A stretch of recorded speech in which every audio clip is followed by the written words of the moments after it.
Focus. Focus up. I'm talking to you, Doc Hogan, all the way out in Ireland. Thanks for the book with your signature, a nice little letter on it. And also thanks for the nice LinkedIn post you gave me today. I really appreciate it. You made my day, my man. Welcome to episode 28 of the Rubio Method. My name is Chris Rubio, along with Nick Monaghan. We have a phenomenal show for you today. You guys are doing a great job of subscribing on YouTube, Spotify, Amazon, Google, Rumble, and also, of course, ngbn.tv. What's on the show today? Let me tell you, my friends. We're going to talk about being healthy after exercise, different jobs for Monaghan and I, weird things on our body, okay, to relax or not to relax on vacation, someone better than us in a zombie apocalypse. Not hard to do, guys. One of my favorite topics, the troops, hunting, kids, not hunting kids. That's a separate.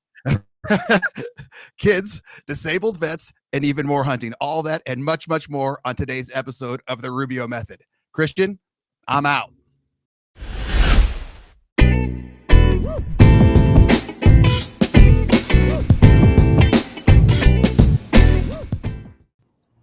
Focus. Focus up. I'm talking to you, Fletcher, out in Dallas. It was great having dinner with you, my man. You're doing a phenomenal job on and off the field. Once again, thanks for everyone subscribing on any podcast channel you want. YouTube, Spotify, Google, Amazon, Rumble, Apple, and of course, ngbn.tv. It's that time of the week. Minute with Monaghan, my man. Go. Yes, first off, I want to give a shout out to Fletcher as well. That guy's an absolute animal. Roll Tide, baby. Yes, so today's Minute with Monaghan, we've got a really good one, a really important one. I'm starting to feel it as I've turned 30. I know it's much younger than most of our general audience, but I'm definitely feeling it. And we're talking about recovering after a workout. We all know that working out is so important for your mental health. Gives that positive endorphins going on in your brain. So we want to make sure that you keep doing it. It's hard to do it when you're hurt and injured. So here we go. Here are 3 things that you need to do after your workout. Number 1, it sounds silly, lame, and boring, but have a cool down routine. Make sure you're walking, you're stretching, you're doing something to cool down because you're pushing your body to the limit. And if you don't cool down, that thing's going to get, your muscles are going to tense up and they won't recover and you'll get hurt. Number 2, drink plenty of water, not just during the workout. I try and have 3 to 4 bottles of water a day. There you go, Rubio. I see you. Hydration's key. It keeps those muscles nice and feeling good. And then the last one, too, is that active recovery. Go on a walk with your wife or your kids afterwards. It's good to hang out with the family. I feel like walks are awesome because you put your phone away and you actually talk to your family. But they're good for active recovery, gets that lactic acid moving, and keeps you going so that your body's feeling good and you're continuing to work out and you can mind your mentals and feel awesome at the end of the day. Monaghan, hold on. Your first one was to cool down, and then the last one is telling me to recover quickly. Or, I'm talking. Where am I going here, man? Well, I'm talking about your off days. Okay. Yeah, I'm like, sorry. what the hell does this guy want me to do? Slow down to speed up? Which one is it? Okay, no, you've cleared it up for me. Okay, now I got it. Maybe I just want to. Maybe I wasn't the only one confused, or maybe I was. You probably were not the only one. I know. Monaghan, what email questions do you have for us? Remember, you guys can always email rubio@therubiomethod.com. Go ahead, Monaghan. Yeah, these email questions, man, your inbox must be wild because we're getting some good ones. First one comes from Samantha in Eagle, Idaho. What up, Sam? She says, if you guys could snap your finger and see yourself doing another job, not sports related, that's the tough part, what job could you see yourself excelling in? This sounds crazy, but a job that I've always wanted to do is a police officer. I feel like they're total badasses, and I definitely feel like that would be something that would be really cool to do. Plus, I love the community, and you get to hang out with the community and make sure everyone stays safe. What about you, Rubio? Number 1, Monaghan, you'd be a terrible cop just because you're too nice. You're way too nice. You would never get anyone. You'd be like, they'd just give you some sad, sappy line. Well, I needed to. Well, okay, go ahead. Let me look the other way. Yeah, we'll slide just on like this the one. public relation cop, I think you would be the best ever. Hey, that's not a bad idea. My jobs are a little offbeat as well. Number one, I always thought I'd be a good pediatrician, like work with kids, but Yes. I'm not into doing like 74 more years of schooling. So that's out. And I would have a real tough time if any of the kids didn't, kind of make it. I don't even want to talk about that. That would be bad. And number two, you're going to love this one, Monahan. I always thought I'd be a good priest. Oh, I think so too. Just because I like being in front of people, I like talking and telling stories. I'm not a super religious dude at all. And there's other parts that I'd kind of way be out with, but it's one of those, I think I would be a good one of those. So those are my two. Monahan, what's the second email question? Man, I could definitely see you being both those. Number I'd be two. all over the place. Oh yeah, it'd be great. Number two comes from Chad from Madtown, Madison, Wisconsin. Says, do you guys have any weird things that you can do with your body? Like your tongue touching your nose or anything like that? Rubio, I'm gonna let you get that one first. I have two things. Well, three things kind of. My pinky toes don't touch the ground. I think that's why I have such terrible balance. Number two, one of my ears up here or here, I can't tell. Christian, you might be able to tell and text it to us. One of them's pinched, so I'm pretty sure my mom like beat the hell out of me or grabbed me by the ear when I was a child, and she never really told me. I've asked her a couple times. And number three, I have a hitchhiker's thumb. Can you see that? Yeah. Where my thumb goes back. I put it against the black or whatever. Anyway, so I've got a hitchhiker's thumb. That's pretty much it. Maya, and you? Yeah, that's pretty good. I don't really think I got nothing crazy cool for a while. My shoulders never would stay in socket. I've dislocated my left one 4 times, right one twice. And I've got a bunch of tattoos. Other than that, nothing too strange on my body. Last question. This was Connie in Fort Worth. Says, when you guys go on vacation, do you guys like to chill or go on adventures? I think both you guys know about me, and hopefully the listeners kind of pick this up by now. The kid's got ADD. I can't stay focused for more than 2 seconds. So I got to keep going. I got to go on the adventures. I have a hard time just laying around. I feel like I should be doing something and exploring. What about you, Rubio? I'm kind of in the middle. Like I like doing adventurous stuff, but I mean, I don't like to need to climb into like the middle of a volcano while it's erupting. Right. And I know I need to relax more, but it's super hard for me to do so. I'm like one of those guys. Okay, let's get massage, which are great, or let's just sit at the beach, which is great. My mind's always moving, and so that makes it very hard for me to relax. Speaking of adventures, Monahan, have I ever told you my whale watching story? No, let's hear it. Okay, so we were in Oregon, Hawaii. I can't remember where I was. First world problems, I get it. And my wife says, "Let's go and whale watch." And I said, "Okay, I like fish, I like aquariums, I like all that good stuff. Let's go do it." So we get on this boat with like 70 other people, and it's not not a big boat, but it's not a small boat. We get out there, and you go out for like 2-3 miles, 4 miles, whatever it is, and they kind of stop. And I said to my wife, I legit said, "So when do they come?" And she goes, "What do you mean?" I said, "Well, we paid, $100 or whatever the hell it was to go whale watching, all 4 of or 5 of us or whatever. When do they get here?" She goes, "What did you think was going to happen?" I go, "I paid for whale watching. I expect to see some watching of whales." And she goes, "There's not a freeway of whales, man." And I go, "Then why the hell would I pay for this stupid thing?" And so it was the dumbest thing ever. You go out, I highly do not recommend it. You go out and everyone just looking like this. You can do it from anywhere. And then some moron will say, "Hey, look over there. There's a little spout of something." And the stupid boat goes over there a mile. And like, "Oh no," the captain, of course, is like, "Oh, we just missed it. It's over that way." It's like, so it's the dumbest thing ever. Don't ever go whale watching. Anyone that tells you to do it is a moron. That's all I have to say about that, Monahan. Oh my God. I'm telling you, it's the worst. Don't ever do it. It's like sound like oceanfront property in North Dakota. Oh, it was so bad. That wraps up this segment. We've got a great interview coming up, and then we have the bottom line. 2 more segments. We're going to go before Monahan has a heart attack. Christian, I'm out. Military families often sacrifice precious time away from loved ones while serving our country. We were worried that with him leaving, that she would lose those connections with her dad. Some of life's best moments happen between parents, children, and the pages of a good book. United Through Reading provides that connection. And now, United Through Reading is also available to veterans. Learn more about United Through Reading at unitedthroughreading.org.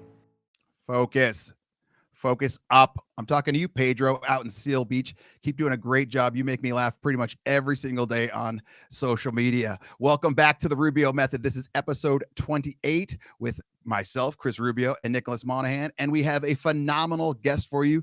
Please welcome Erik Kline. Who is Erik Kline, you may ask? This guy is a Renaissance man. He is an Air Force veteran and entrepreneur. He's a special agent with the Air Force Office of Special Investigations, just like the show NCIS. He has lived in Florida, Hawaii, Afghanistan, Saudi Arabia, Virginia, and Iowa. Good God. Helped start a nonprofit called Making a Difference Outdoors that takes disabled children and veterans out hunting. And he's the owner of Trophy Bucks of Iowa, which promotes getting outdoors with your children to share the great experience of hunting. Welcome, Erik. Welcome. Glad to be here. Love listening to the show. Glad to have you. I got three quick. It's going to be a good one, I promise you. I got three quick questions for you. Number one, you've watched the show. You've heard Monaghan and I talk. For some reason, people keep emailing, asking us questions about zombie apocalypse. How long are you, a vet and obviously a hunter, surviving a zombie apocalypse? Monaghan and I both agreed we'd last for about 3 hours. Oh, I think I lasted quite a while with all my weapons, and I'd get a boat and go out in the water and find an island. I think I'd be good to go for a while.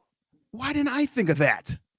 See, that's a good one, man. But wait, no, you live in Iowa. There's no water there, is there? We got some lakes. We got the Mississippi, Missouri River. I could find a way. I've never seen a zombie on a boat. That is a good take. I don't know if zombies can swim. I don't think they can. Christian, you might have to do some research on that while we're going. Number two, you've lived a lot of places. What was the best place and worst place you've lived? Hawaii. Best and worst? Yeah, definitely. Okay, why? The best is this beautiful weather, beautiful scenery. Each island's like its own country. They're all so different. And being the worst is because the traffic in Honolulu is absolutely terrible, like DC, some of the worst in the country, believe it or not. Really? And the expense to get family there to come visit you. It's super expensive. We did. I was there in the 1995 for the Aloha, and I remember coming from LA getting a Big Mac meal or whatever. It was like $2.99, and then you get to Hawaii and it was like $8.99. Yep. And that was back in hold on, we got an answer real quick. Zombie swimmers depends on if they still have arms or legs. Okay, so this is the whole thing here. Yeah, because if you've chopped one arm off, they would just like swim in a circle. So that might be the way to go. Find some shark infested waters and your problem will be solved. Yeah, but then what if the zombies get eaten by a shark and turns the shark into a zombie? Oh, then we got problems. This is a whole separate issue. Number three, Erik, what do you have a favorite quote? Oh, I always like the John F. Kennedy asked not what you can do for what your country can do for you, but what you can do for your country. I always like that quote. That is a great one. Absolutely. It could be used over and over and over right now. Why did you start Trophy Bucks of Iowa? What is it? Tell us about it. Well, it's kind of a crazy story. I was, like I said, I was a federal agent in the Air Force, an Air Force officer for a long time. And I got injured and got medical retired. And I finished out in Quantico in DC. And I just wanted to raise my family in a small local town where I came from. So we decided to move back, and I was sitting at my parents' kitchen table one November, and I'm like, I'm just going to start a group for family and friends. I mean, it wasn't even supposed to be big, just small friends and family share photos, hunting experiences, outdoor experiences. And it just kind of, I don't know why I call it Trophy Bucks of Iowa. And it was hunting season, and I like to deer hunt. I called it that, and then my twin brother was there too, and he helped me out. And then I just started, hey, if I knew somebody that shot a deer or did something, I'd say, can I post your picture? And it just kind of got bigger and bigger and bigger. And pretty soon people were wanting decals for the trucks or shirts and hats. And I didn't have any of that stuff. So I started making the stuff. And then from there, it just started growing bigger and bigger. And I think right now we have about 130,000 Facebook followers. Jesus. 50 or 60,000 Instagram. Twitter, Snapchat. I got one of my buddies, Brandon, who's also I brought in to help, and another buddy, Ryan. Brandon runs my Snapchat, and it's a very popular channel. He covers. And do you just post pictures of other people's hunts, or do you not necessarily, or do you take people out hunting? I do both. Well, I'm not an outfitter. I don't take people. People don't hire to take me hunting. I take as part of my other thing, I started a foundation with some friends called Making a Difference Outdoors. We take veterans and disabled children hunting. So we take some kids with cancer, kids with spina bifida, disabled veterans with whether they have mental or physical injuries, get them out hunting. So we've been doing that for the last 4 or 5 years, and we finally officially got it sanctioned as a nonprofit with the IRS. Okay. So that was one of my questions. When I've gone hunting out here, all I remember is a lot of walking, a lot of side hilling to where I wanted to yell at the guy I was with because he kept going on hills and I have real ankles and he doesn't. So he could just easily walk like that. I'm confused. How do you take the veterans and disabled people out hunting? Okay. How do you do that? Well, Iowa's kind of known as some of the best whitetail hunting in the world. Okay. Big whitetails, lots of food here, lots of resources for the deer. They're not physical hunts at all. I'll take a kid or a veteran out, and usually at a deer blind raised up about 10, 15 feet in the air, and we'll set up over some food probably. I mean, not like bait, but like a cornfield or a picked bean field or a transition area where they'll be moving, and we'll sit there and hopefully the right one will step out for them. What's the reactions on the kids' faces? Oh, they love it. We had one kid a few years ago. He was so excited when that buck came out. He started vomiting in the deer blind. And luckily he regained his composure and he killed the buck. He was just so excited he started throwing up everywhere. You're like, dude, you gotta calm down, Ralph. Yeah, and give us a second here. And it's not just them; that their family comes down. When my Bill Mansky, the guy who actually was the big fundraiser for this and one of the starters of the Making a Difference Outdoors, they'll go to his cabin for a few days with the family and hang out and watch TV and ride 4-wheelers and Rangers, and it's just the experience, not necessarily the hunt. Not necessarily. And this is all sponsored. Yeah. Well, now we've got a nonprofit, but yeah, all the expenses are taken care of for the veteran or the kid and their family. And is this just Iowa related, or people flying in? We do it just right now, just Iowa residents, because it's very hard to get a deer tag if you're not an Iowa resident. Oh, okay.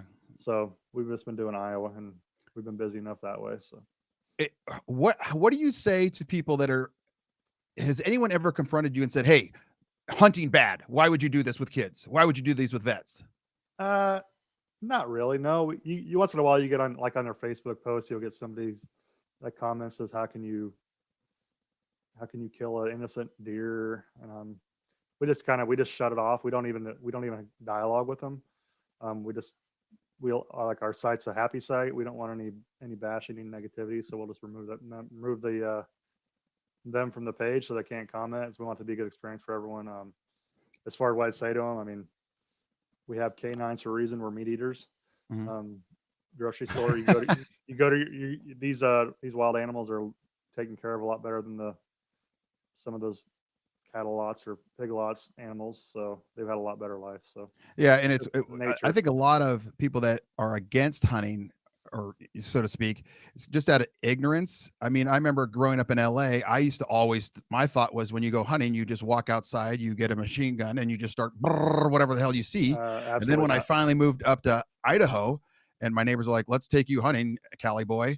And you go out there and it's a lot. I mean, it's a lot. To me, it was a lot like just sports. Like we had a wall tent up there. So we go up there, that was the locker room, so to speak. You hung out there, you wake up at the butt crack of dawn. And then there's a lot of walking. What we didn't do any deer stands. And then you got to be quiet. Then you walk and then you see something maybe like 2 miles away. And you're like, okay, it's going that way. The wind's going this way. We got to make sure we go this way. Yeah, and it's a lot more thinking. I think a lot of it, people don't like it due to the ignorance of it, where they just don't know. Am I wrong on that? No, you're totally right. And then the hunters, they're the biggest conservationists there are, as far as taking care of the environment and making sure that there are good populations of animals around. Even though we are hunting them, we're good stewards of the land and the animals. Are you guys harvesting the animals after? Yeah. You have to. It's illegal. You can't just shoot an animal and leave it. In Iowa, we have a thing called the Hush program. So if we're not going to take the deer to our local locker to get made into jerkies or sausage or whatever, you can actually take it to the locker and they will take it for free, and the state pays for it to be processed for homeless and shelters and stuff like that. It seems like a no-brainer to every state. Yeah, they got Okay. lots of deer. So Yeah. What was harder, being in the service, transitioning to a civilian, or starting your own business? definitely transitioning to civilian life for me. Really? Yeah, I mean, I was, like I said, I was a college educated. I had my master's degree. I was doing well in my career, and all of a sudden I got injured overseas, and my kind of career in life came to a halt. And got sent out to DC and finished out my career out there. And I could have worked for the FBI or CIA or whatever I wanted to do out there. But I did that, been there, done that. I didn't want to deal with all that bureaucracies anymore. And I said, you know what, I'm going to reinvent myself. I'm going to move back to Iowa. So I think that I can find a job easy in Iowa. Well, you always hear I'm hiring veterans. Everyone's hiring veterans. We're hiring veterans, but they're not yeah, they're hiring some entry level veterans, but they're not hiring educated. I was an officer, educated people they want everyone to start at the bottom of the civilian life, and I was already I'm not high up in the military, Mhm. but I was doing very well. I was making progress well, and so I came back here and I had my resume. Oh, you did Secret Service detail for President Obama. You arrested rapists and murderers. You did counterintelligence operations against the Chinese. Well, how does that incorporate to working in Iowa? No one could really say, well, you might be good at this, you might be good at that. I mean, so it was very difficult for me to find something to settle in. And luckily, a big insurance company, national insurance company, saw my resume in Des Moines and said, hey, you might be a good project manager.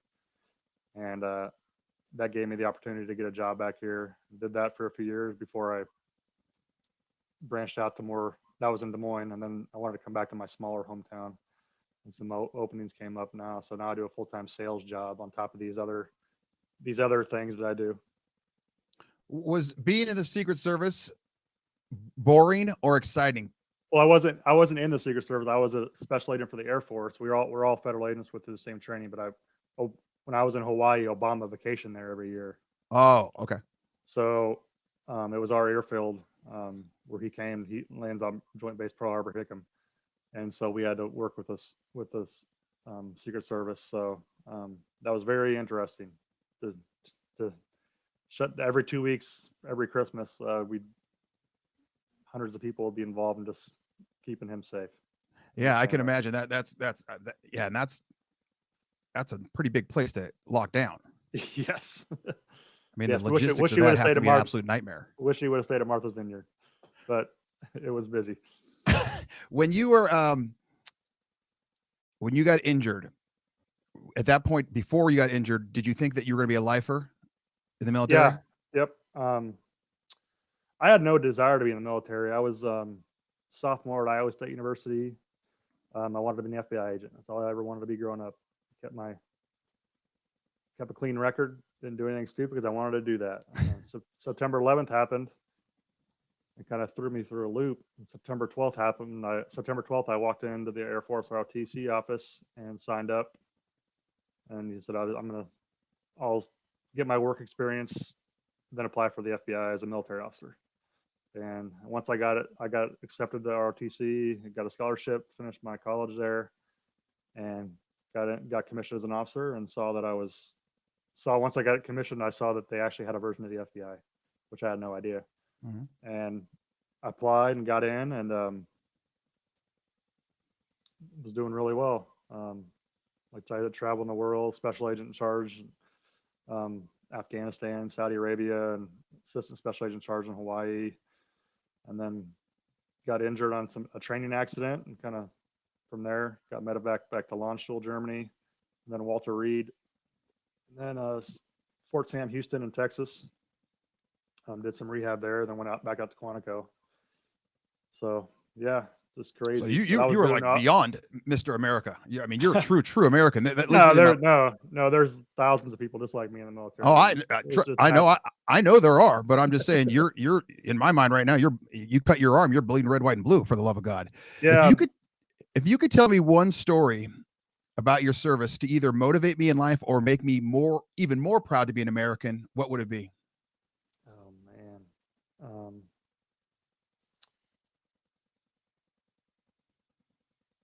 see, I can tell a story. It's not really, it doesn't really have a happy ending per se, but it does.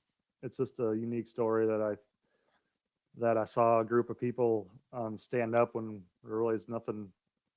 We didn't know what to do. Mhm. This was so I was in Afghanistan, and I was put over there where there's a brand new unit. Um, we were there put over there to investigate and do operations for insider threats. So like we had just had Afghans, like Afghan military members, opening up, killing who are supposed to be our friends, killing U.S. soldiers, just like they, like they were bad apples for the Afghan army, or they were supposed to be on our side, but they ended up working for Al Qaeda or the Taliban or whatever. And so I was sent over there to do that, and we starting running operations and intelligence over there to find out who these bad apples were, and there's all sorts of 3-letter agencies over there working in Afghanistan, and we were new over there. We didn't have we had OSI, Air Force OSI, I had NCIS agents, I had Army counterintelligence agents working with me, and a Marine counterintelligence agent. And one day, we somehow got notification that a civilian contractor, because there's hundreds of contractors over there working, just U.S. citizens that are contractors working. I mean, this was before we gave up the country, and he went missing. This U.S. guy is missing in Afghanistan, and it's not a place you want to be missing. And through one of his coworkers came to us and told us about this, because he just knew one of us what we did, and no one was doing anything. The NSC, and we're like, what's going? I mean, this is a U.S. citizen. We need to be getting Blackhawks out, or whatever those guys, special ops guys do. We need to go find this guy. What's going on? And nothing was happening. So my guys and my ladies, we got together and we decided, you know what, we didn't know really if we had jurisdiction or if legally what we could do, but we went out and used every resource we could use, including super classified stuff and 3-letter agency stuff. And we were able to find out that this guy was kidnapped by his bodyguard. Jesus. They had U.S. bodyguards, and we were able to figure that out through classified means, and then unfortunately we were able to find his body. Oh. And like I said, it wasn't a happy ending, but we were able to find him, and we were able to. And when we're over there, we're all crime scene trained. We're not but when we're over there, we're not doing crimes. We're doing intelligence operations.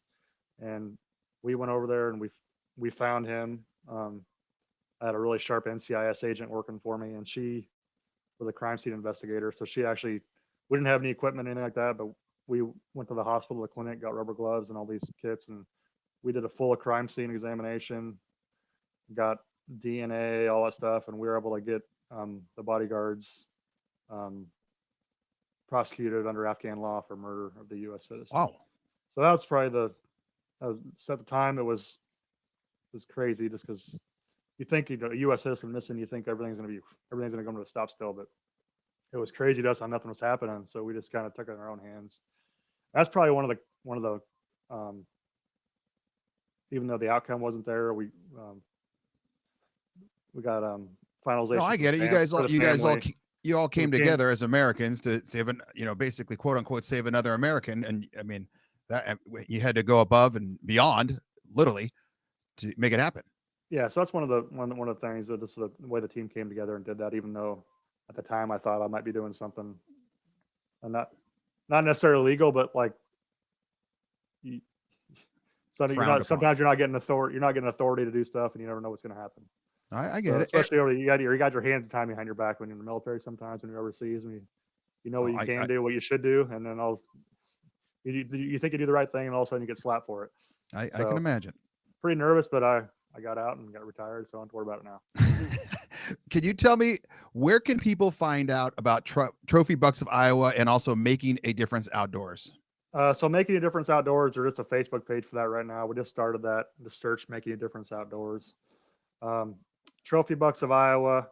You'll find, if you search Trophy Bucks of Iowa on Instagram, on Twitter, on Snapchat, on Facebook, you'll find it. We do have a website, trophybucksiowa.com. That really doesn't have any content on it per se right now. It's just a store, but your content's going to be on the social media pages. So that's where you'll see all that stuff. Perfect. Erik Kline, I really appreciate your time. This was a very, very interesting interview, and obviously thank you for your service as well. Appreciate you coming on. Thanks for having me. Appreciate it. Absolutely. Christian, one more segment. The bottom line, I'm out.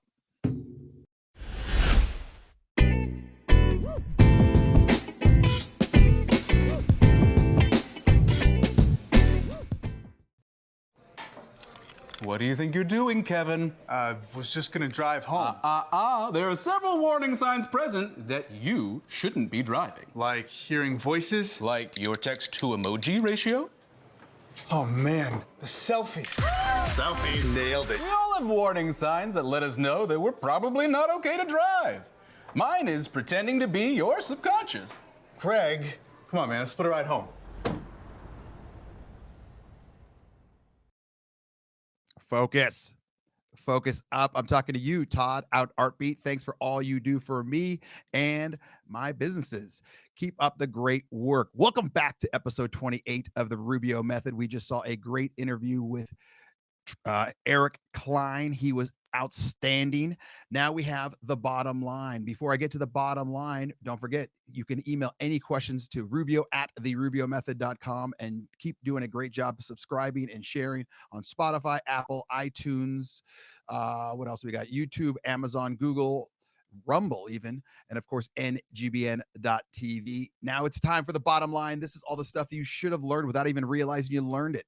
Number one, don't forget to help your body after you help your body. Remember, that was the minute with Monaghan. You got to recover. You got to, what did he say? Take a lot of water, and then on your days off, do a faster recovery. That kind of confused me, but I'm assuming it did not confuse you. Number two, just because you are done with something, it doesn't mean that you are done.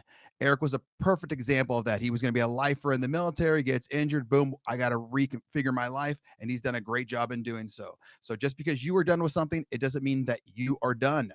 And number three, it is okay to let other people do other things, especially if it doesn't impact you. That has to do with the hunting. Some people are very into it, some people aren't. If it doesn't affect you or impact you, don't worry about it.